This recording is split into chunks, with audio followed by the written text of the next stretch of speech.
ॐ अज्ञानतिमिरान्धस्य ज्ञानाञ्जनशलाकया चक्षुरुन्मिलितं येन तस्मै श्रीगुरुवे नमः।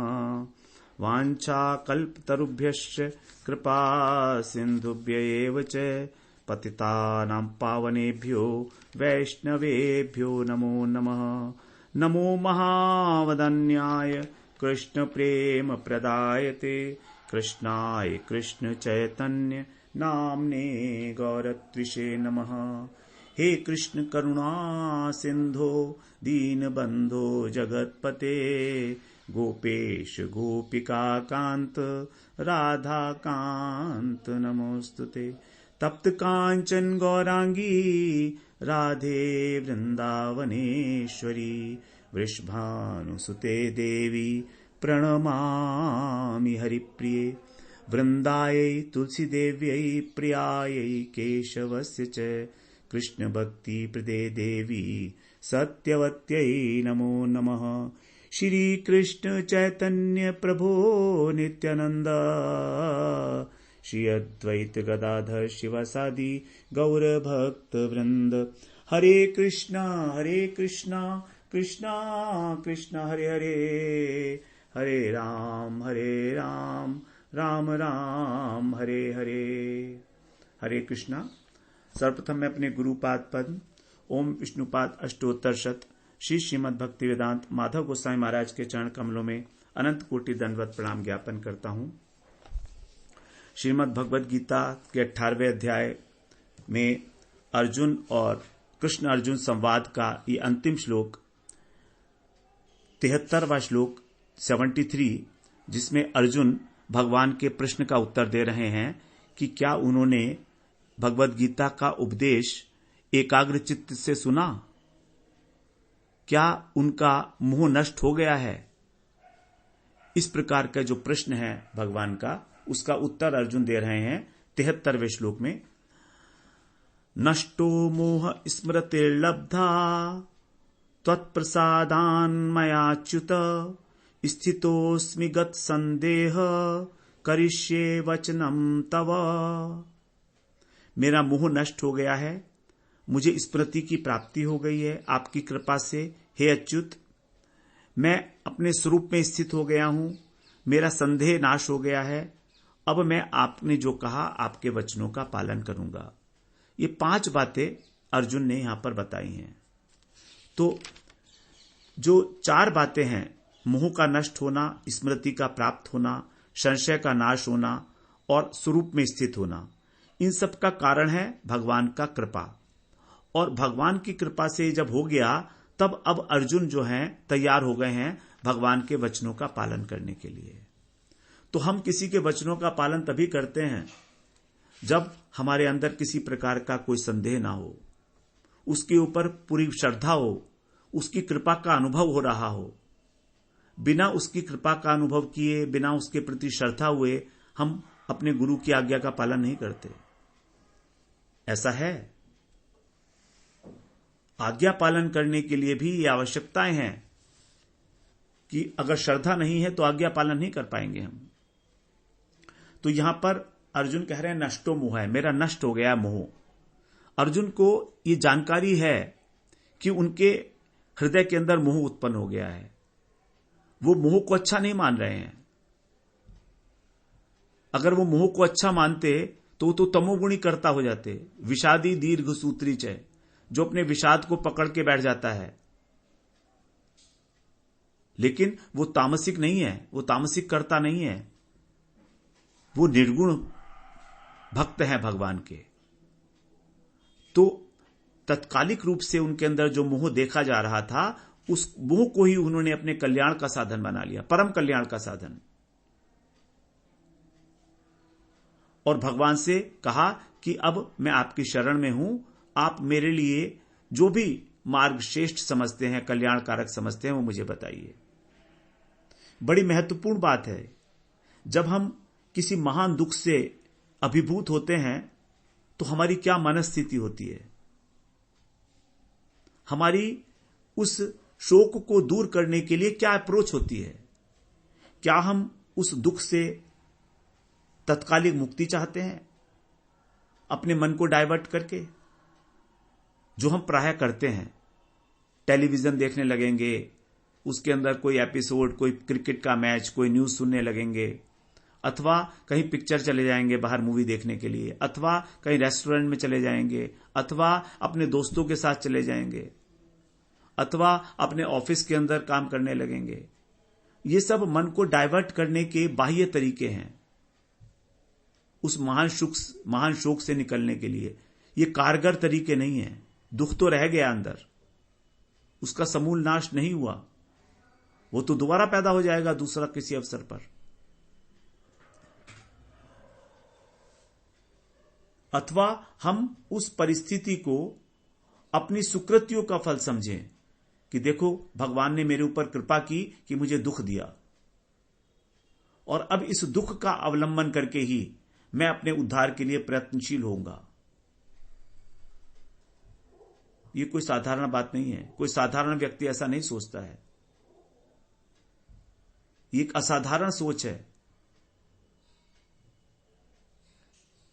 जो दुख हमें मिलना ही था हमारे प्रारब्धवश, उसी दुख को हम अपनी सुकृति मान रहे हैं, दुष्कृति नहीं मान रहे हैं।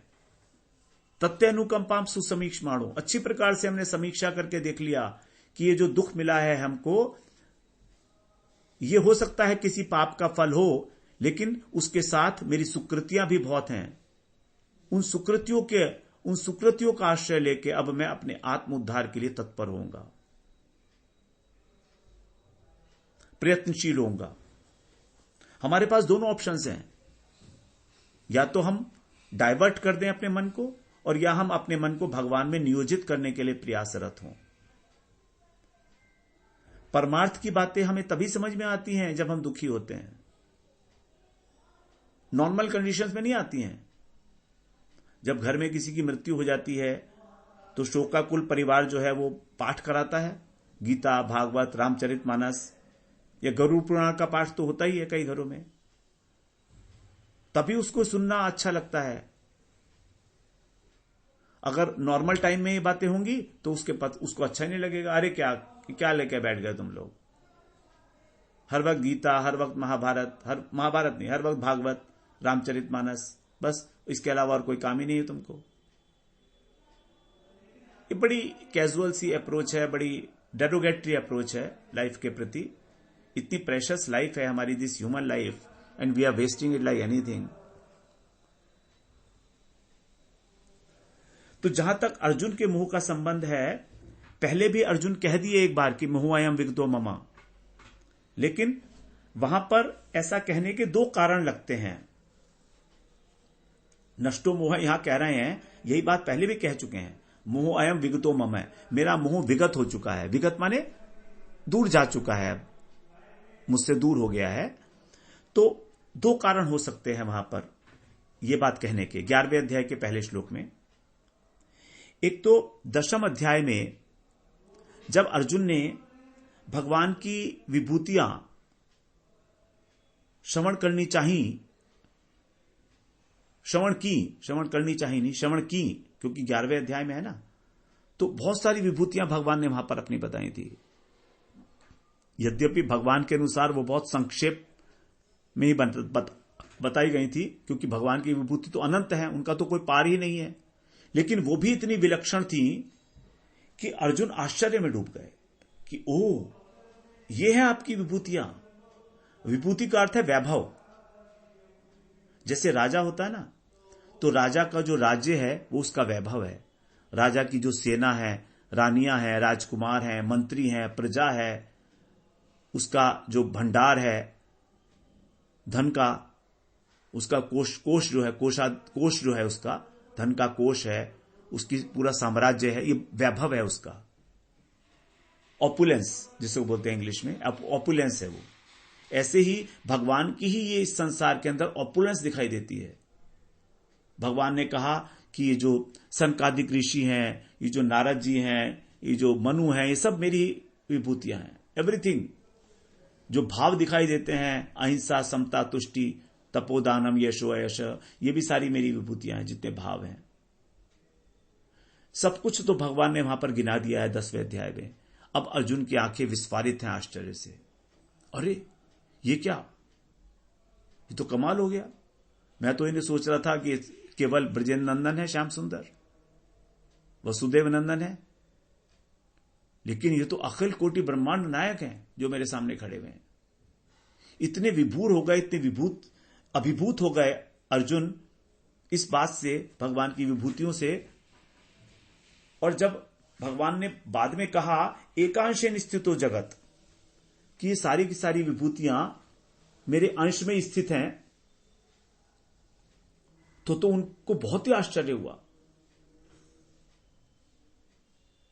विभूतियों की बात सुनकर अर्जुन को यह प्रमाण तो मिल गया था कि भगवान सर्वव्यापी हैं, और उन्हें लगने लगा था कि अब मैं भगवत तत्व को जान गया हूं। तो यह एक कारण हो सकता है कि मैं भगवत तत्व को, भगवान को जान गया हूं, तो मेरा मोह किस बात का। भाई मैं भी एक विभूति हूं भगवान की, कह दिया था भगवान ने कि मेरी विभूतियों में पांडवों के अंदर जो धनंजय है वो मेरी विभूति है। अर्जुन को भी कह दिया था। और वृषिणी नाम वासुदेव अस्मि, जो वासुदेव है वो भी मेरी विभूति हैं।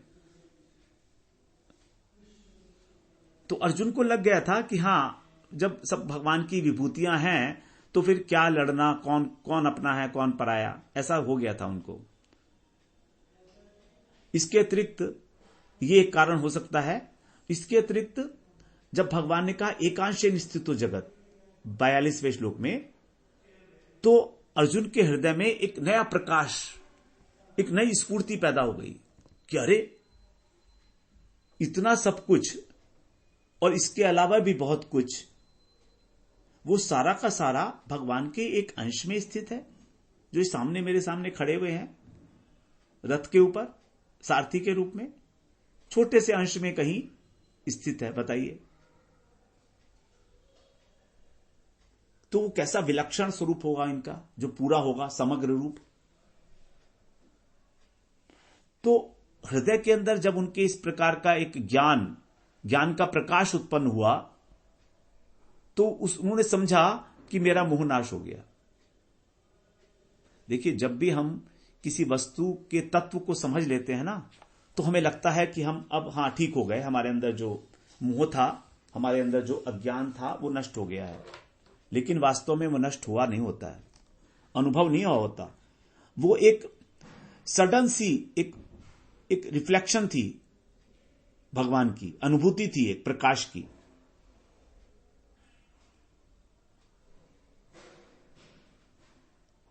लेकिन उनका मोह नष्ट हुआ नहीं था, भगवान इस बात को जानते थे। तभी तो जब उन्होंने विराट स्वरूप देखा, अर्जुन को जब कांपने लगे अर्जुन विराट स्वरूप देख के, तो भगवान ने उनसे कहा था माते व्यथा माच विमूढ़ भाव, तुम ये व्यथा छोड़ो, क्यों कर रहे हो तुम इतना दुख, ये अपना विमूढ़ भाव, विमूढ़ता छोड़ो। मां माने हटो इससे, नहीं, मां माने नहीं, मत करो। तो इससे सिद्ध होता है अर्जुन का मोह नष्ट नहीं हुआ था।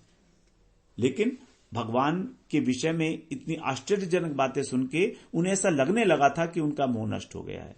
तो ये कारण हो सकता है। अब यहां पर जब सर्वज्ञ भगवान, जो जानते हैं वास्तव में कि उनका मोह नष्ट हुआ है कि नहीं हुआ है, जब स्वयं उनसे ये बात पूछ रहे हैं, तो वो बड़े विश्वास के साथ बोलते हैं नष्टो मोह। हां, अब मैं पक्की तौर से कह रहा हूं मेरा मोह नष्ट हो गया है, हुआ आपकी कृपा से है, लेकिन अब नष्ट हो गया है। उसका कारण बता रहे हैं क्यों हुआ है। वहां पर तो केवल इतनी बात कह के भगवान से प्रार्थना कर दी उन्होंने कि तुम मेरे को अपना विश्व रूप दिखाइए।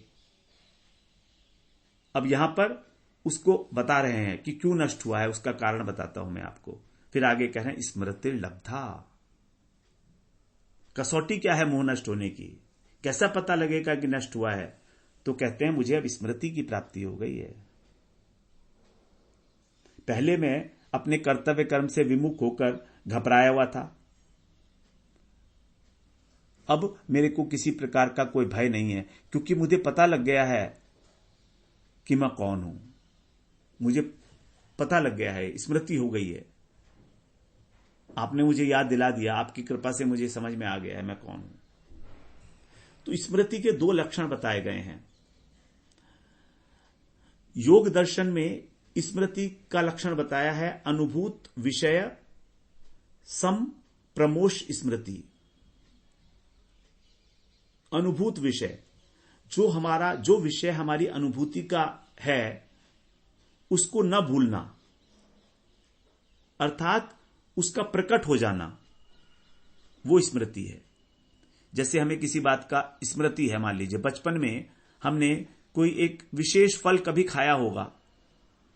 जैसे आजकल वो बोलते हैं ना, कई सारे फल हैं जो आजकल नहीं मिलते हैं, बहुत कम मिलते हैं, जो बचपन में कभी खाए होते हैं, उनका हमको अनुभूति हुई होती है।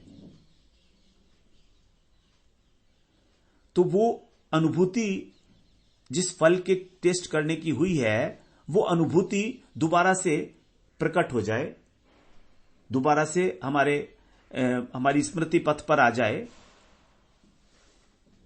तो उसको कहेंगे हम, जो हमने अनुभव किया हुआ विषय है।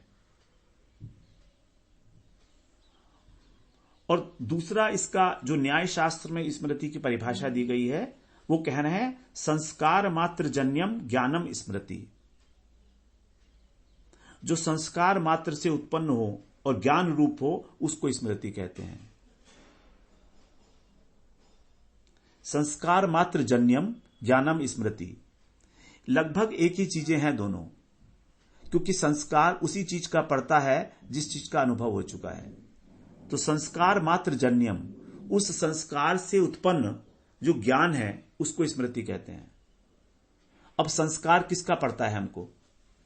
जब हम कोई कर्म करते हैं तभी तो संस्कार पड़ता है ना। तो हमने कोई काम किया, और उस कर्म का जो संस्कार बना, उस संस्कार से उत्पन्न जो ज्ञान है उसको स्मृति कहा गया है। तो लगभग दोनों एक ही बात है। मतलब यही हुआ कि जो हमें अनुभव कर लिया है हमने विषय, उसका हमारे हृदय में प्रकट हो जाना।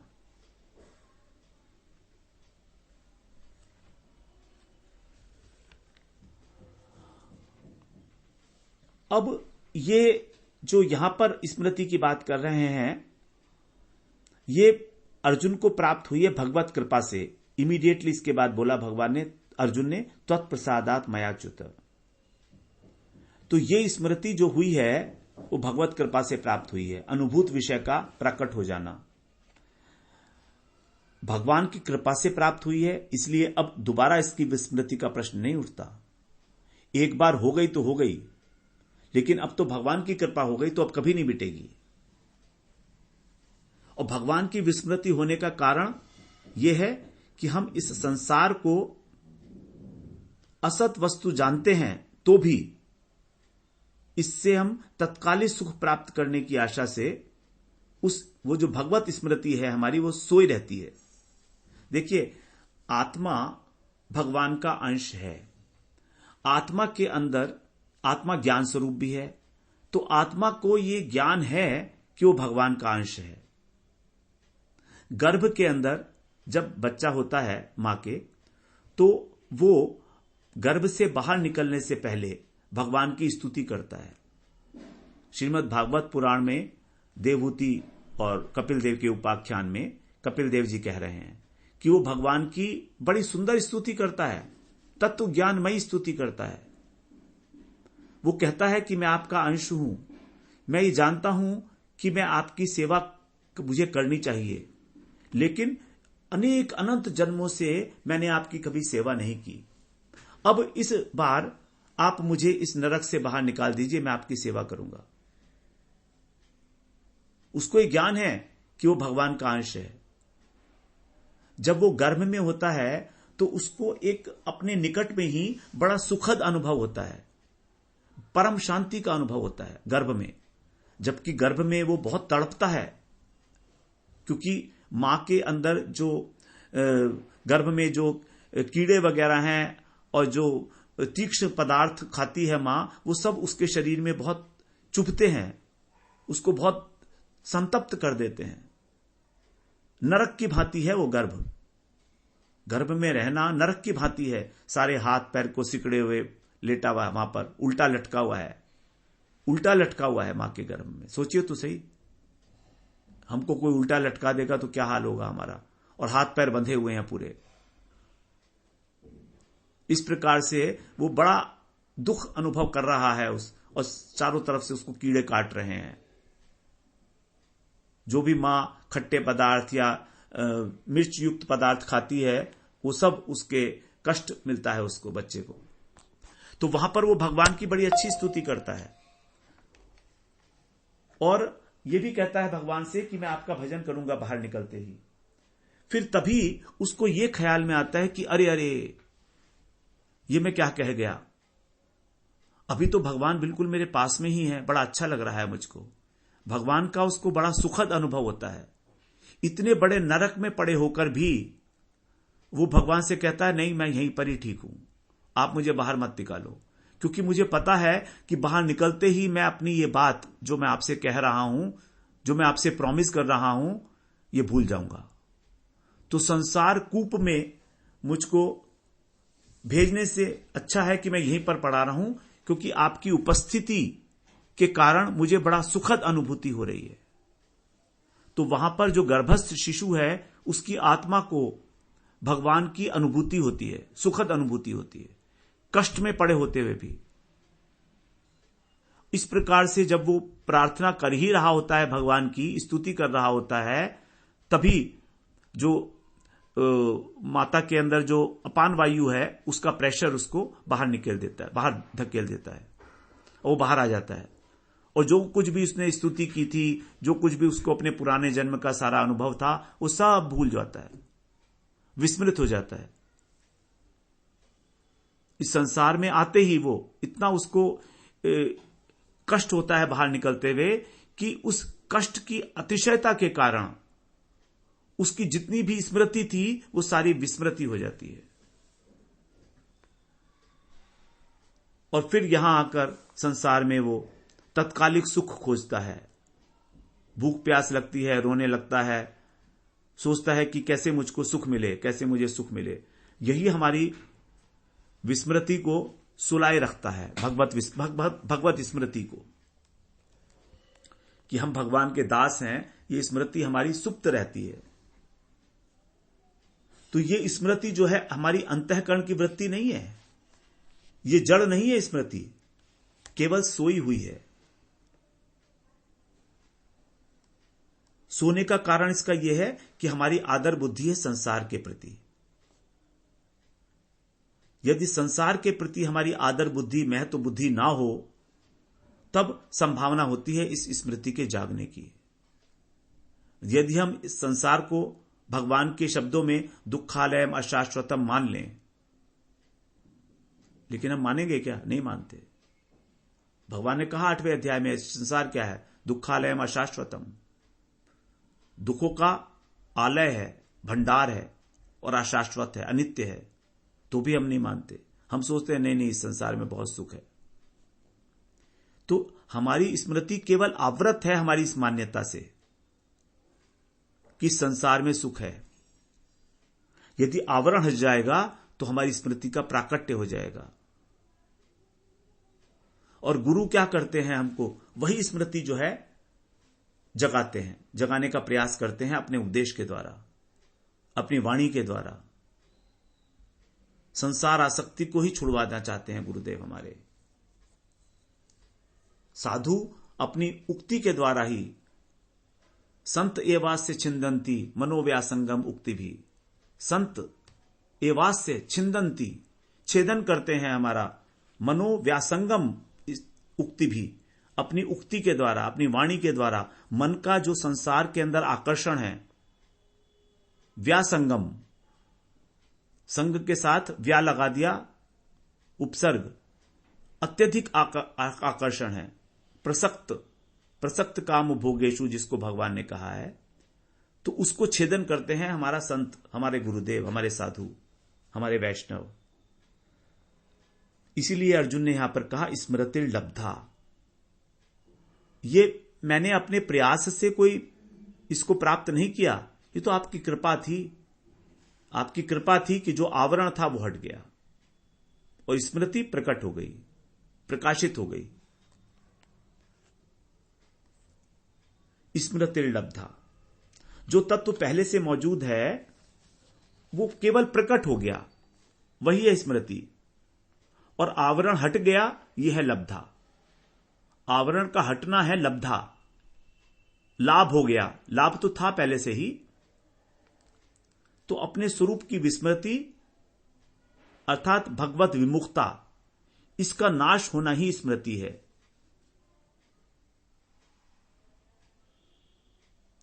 शरीर और संसार को अपने स्वरूप से मिला हुआ मानना, शरीर और संसार यही मेरा स्वरूप है, इस प्रकार मानना, यह विस्मृति है। और इससे पृथक होकर अपनी आत्मा में स्थित होना, अपने दास भाव में स्थित होना, शुद्ध अभिमान में स्थित होना ही स्मृति है। इस स्मृति को जागृत करने के लिए हमें किसी अभ्यास की आवश्यकता नहीं है। थोड़ा इंपॉर्टेंट पॉइंट है, हम श्रवण करेंगे आराम से, एकाग्रता से। अभ्यास से यह स्मृति जागृत नहीं होने वाली है, क्योंकि कोई भी अभ्यास हो उसके अंदर हमको जड़ संसार का आश्रय लेना पड़ेगा, जबकि आत्मा का जड़ संसार से कोई संबंध नहीं है। तो आत्मा के प्रति जो स्मृति है हमारी, उसको जगाने के लिए जड़ संसार हमारी मदद नहीं कर सकता। यह हमारी स्मृति अनुभव सिद्ध है, अभ्यास सिद्ध नहीं है। फिर क्या करें? अनुभव सिद्ध चीज जो है वो कृपा से ही प्राप्त होती है। जैसे मेले में एक बच्चा खो गया, राजा का बेटा। अब वो ये भूल गया कि वो राजा का बेटा है और एक गरीब परिवार में उसका लालन पोषण हो रहा है। अब वो स्मृति को जगाने के लिए क्या अभ्यास करेगा? वो क्या अभ्यास करेगा? वो तो जो व्यक्ति जानता है उस बच्चे को पहचान लिया उसने, उसका कोई लॉकेट देखकर या उसके गले में कुछ देखकर वो उसको बता सकता है कि हां तू राजा का बेटा है।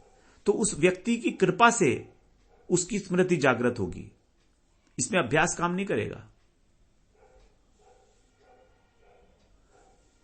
अभ्यास क्या काम करेगा इसमें, अब बताइए ना। राजा का बेटा है, ये स्मृति विलुप्त हो गई, अब इसको जगाने में तो वही मदद करेगा ना जो उस बच्चे को भी जानता है और राजा को भी जानता है और उनके संबंध को भी जानता है। तो अगर उसकी कृपा हो गई तो उसकी स्मृति जागृत हो जाएगी और उस कृपा को के ऊपर वो विश्वास कर ले, तब होगी स्मृति जागृत। अगर विश्वास नहीं किया तो भी कोई फायदा नहीं है। वो बच्चा कहता है नहीं ऐसे, मैं तुम्हें जानता ही नहीं हूं, तुम ऐसे कैसे कह रहे हो मैं राजा का बेटा हूं। ठीक है, वो कहेगा नहीं मानता तो नहीं मान, क्या कर सकता हूं मैं। तो ये कृपा साध्य है। हमारे गुरुदेव हमारा संबंध कराते हैं भगवान से, क्योंकि वे जानते हैं कि हमारा वास्तविक संबंध भगवान से ही है, इस जगत से नहीं है। We are misplaced in this world, grossly misplaced in this world. हमारा प्लेसमेंट बिल्कुल गलत है। हम इस संसार के निवासी नहीं हैं, हम यहां पर भटके हुए जीव हैं, खोए हुए जीव हैं। खोए हुए मेले में एक बच्चा खोया हुआ है, बस वो भटक रहे हैं हम। तो यदि हम गुरु की बात पर विश्वास करके भगवान को अपना मान लेंगे तो भगवान का सारा साम्राज्य अपने भक्तों के लिए ही है। भगवान का सारा साम्राज्य अपने भक्तों के लिए होता है। तो हम लोग इसी चर्चा को आगे रखेंगे थोड़ा सा, अभी और भी है बहुत कुछ बातें कहने के लिए। वांछा कल्पतरुभ्यश्च कृपा सिंधुभ्येव च पतितानां पावनेभ्यो वैष्णवेभ्यो नमो नमः।